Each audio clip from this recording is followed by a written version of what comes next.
माँ के घर पर कविता। बरसों बीत गए उस घर से विदा हुए, बरसों बीत गए उस घर से विदा हुए, बरसों बीत गए नई दुनिया बसाई हुए, बरसों बीत गए नई दुनिया बसाई हुए। फिर भी याद आते हैं वो पल जो हमने थे वहाँ बिताए हुए, फिर भी याद आते हैं वो पल जो हमने थे वहाँ बिताए हुए। रम गई हूँ इस नई ज़िंदगी में, घर परिवार और बच्चों की खुशी में।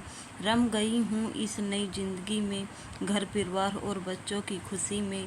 फिर भी जब भी आता है नाम माँ के घर का, फिर भी जब भी आता है नाम माँ के घर का, खो जाती हूँ उस घर की कहानी में कुछ पुरानी बातें। खो जाती हूँ उस घर की कहानी में कुछ पुरानी बातें, कुछ पुरानी आदतें जिंदा है आज भी, कुछ पुरानी आदतें जिंदा है आज भी।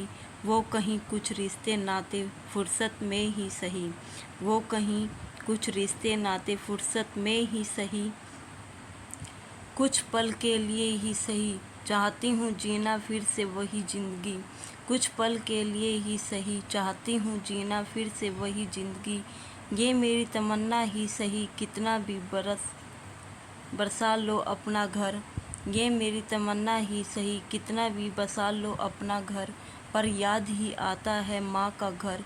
खुद बन कर भी माँ याद आती है सिर्फ़ अपनी माँ, पर याद ही आती है माँ का घर। खुद बन कर भी माँ याद आती है सिर्फ़ अपनी माँ।